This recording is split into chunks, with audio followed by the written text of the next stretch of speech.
기독교 강요 제9장 성경을 제쳐놓고 계시로 비약하는 광신자들은 경건의 모든 원리를 전복함. 첫 번째, 성경과 무관하게 역사하지 않으시는 성령. 더군다나 성경을 배척한 채 하나님께 다 가닿는 내가 모르는 어떤 길이 있다고 상상하는 사람들은 오류에 빠져 있다기보다는 광란에 사로잡혀 있다고 여겨져야 한다.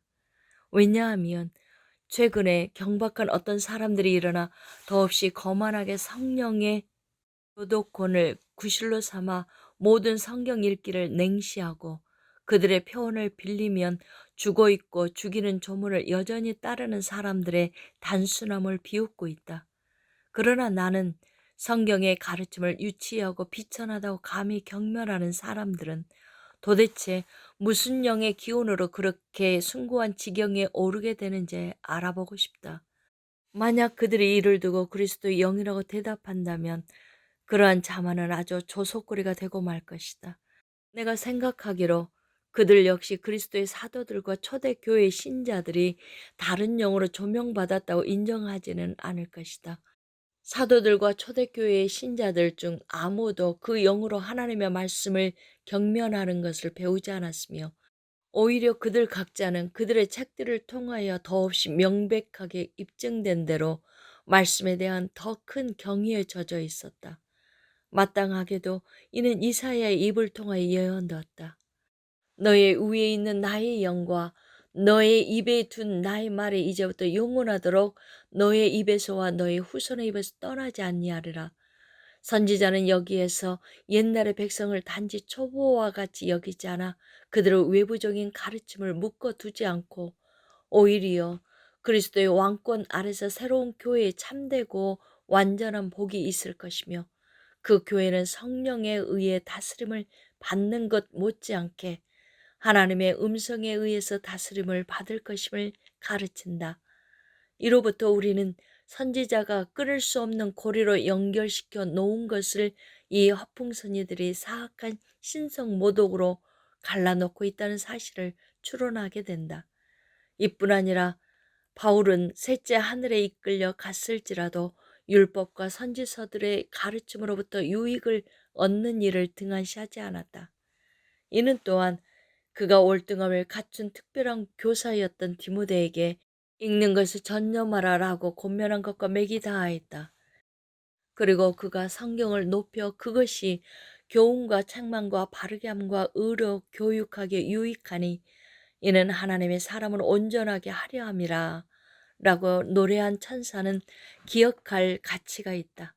하나님의 자녀들은 마지막 목표에 이르도록 줄곧 이끌어가는 성경의 유익을 헛되고 일시적인 것으로 가장하는 저 악마적 광기는 무엇인가?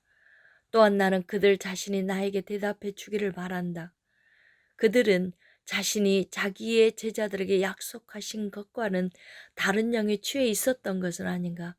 아무리 그들이 혼미함에 빠져 제정신이 아니었다고 하더라도 이것을 감히 자랑할 만큼 심각한 어지럼증이 사로잡혀 있었다고 생각하지는 않는다. 그러나 주님이 자기의 영을 주시겠다고 약속하신 그 영은 어떤 종류의 영인가?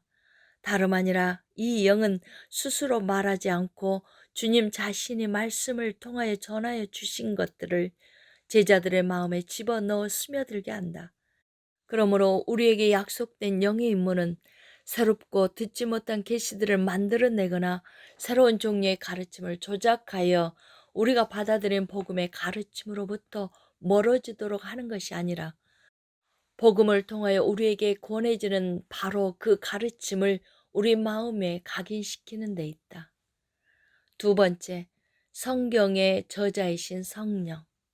이로부터 쉽게 이해되는 바, 만약 우리가 하나님의 영으로부터 어떤 유용함과 열매를 받아 누리는 것을 즐거워한다면 우리는 열심을 다하여 성경을 읽는 것과 청종하는 것 모두에 우리 자신을 드려야 한다.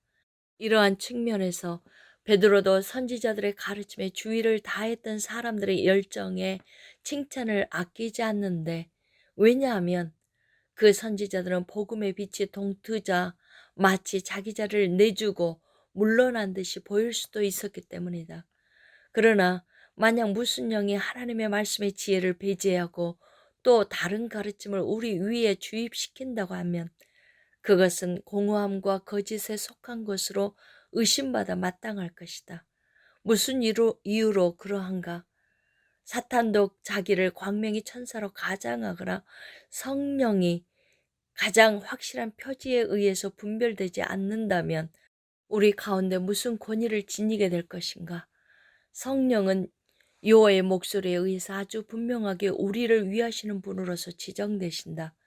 그러나 이 비참한 사람들은 성령을 여호와 자신이 아니라 오히려 그들 자신에게서 찾는 가운데 스스로 오류에 빠져 방황하면서 끝내 자기들에게서 정해진 파멸에 이르게 될 뿐이다.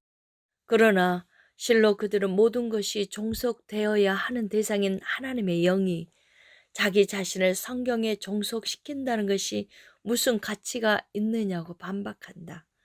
마치 성령이 모든 곳에서 동일하시며 상응하시고 모든 곳에서 자기와 조화롭게 일치하시며 그 가운데서 절대로 변하지 않으시는 것이 마치 수치라도 되는 듯이 만약 성령이 사람들이나 천사들이나 다른 어떤 것의 규범에 의해서 판단된다면 필히 그는 서열에 있어서 격화되는 꼴을 당하게 되실 것이며 굳이 부연하자면 예속 상태로 전락하게 되시고 말 것이다.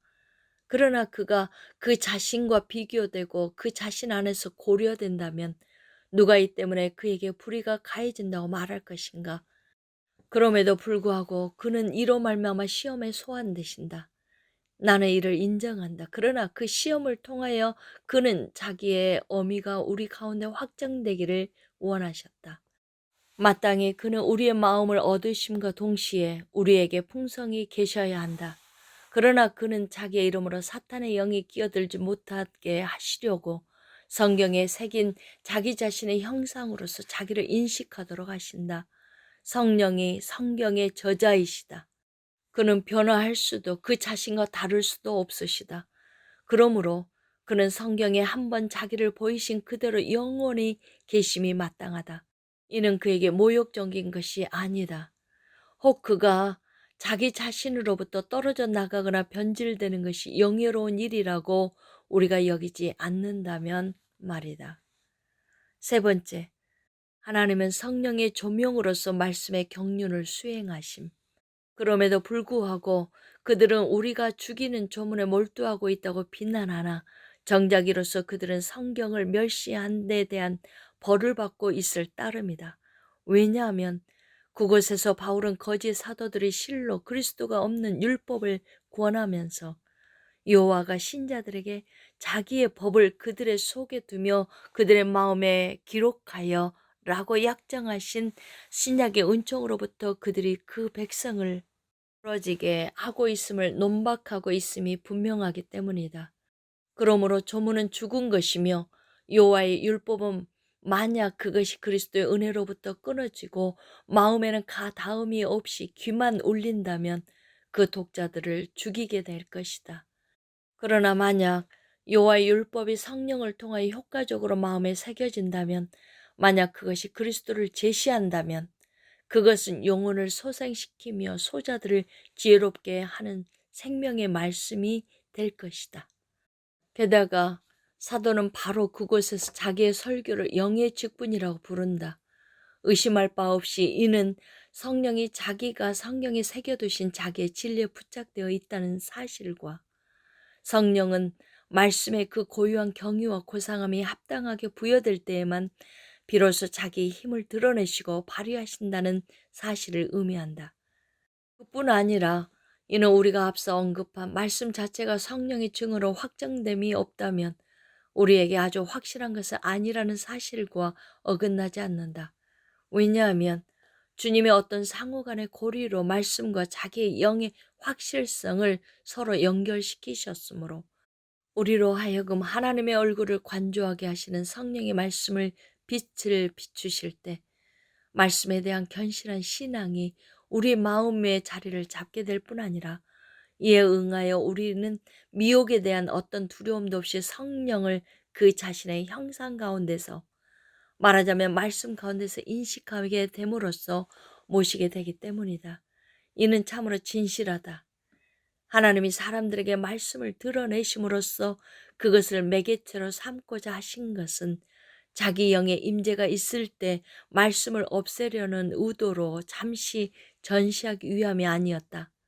오히려 하나님이 동일한 성령을 내려보내셔서 그 능력으로 말씀의 경륜을 수행하신 것은 말씀의 효과적인 확정으로 자기 일을 이루고자 하심이었다. 이러한 방식으로 그리스도는 두 제자의 지각이 열리게 하셨다. 이는 그들이 성경을 내던지고 스스로 지혜롭게 되도록 하신 것이 아니라 성경을 이해시키시려는 것이었다. 마찬가지로 바울이 데살로니가 사람들에게 성령을 소멸하지 말며 라고 강권한 것은 그들을 높이 끌어올려 말씀 없는 공허한 사색을 하라는 뜻이 아니라 애언을 멸시하지 말고라는 말씀이 즉시 덧붙여짐이 이를 반증한다. 의심할 바 없이 이로써 그는 애언이 멸시될 정도에 이르면 동시에 성령의 빛이 질식됨을 암시하고 있다. 교만에 한껏 도취된 광신자들은 무엇이라 말할 것인가? 그들은 하나님의 말씀을 미동도 않고 삭제해버리고 그 명령의 작별을 고한 채 코를 골면서 마음에 품은 것은 무엇이든 대담하고 무모하게 취하는 것이 하나의 놀라운 조명이라고 여기는 자들이 아닌가. 확실히 하나님의 자녀들에게는 마땅히 이와는 훨씬 거리가 먼 절제가 어울린다. 그들은 자신들에게서 보는 것처럼 하나님의 영이 없다면 진리의 빛 모두를 탈취당하게 되며 말씀은 주님의 자기의 영의 조명을 신자들에게 나누어 주시는 도구라는 사실을 모르지 않는다. 왜냐하면 그들은 다른 영이 아니라 사도들 가운데 내주하셔서 말씀하신 영을 알고 있으며 그 영의 말씀들을 통하여 끊임없이 말씀을 듣도록 부르심을 받고 있기 때문이다. 아멘.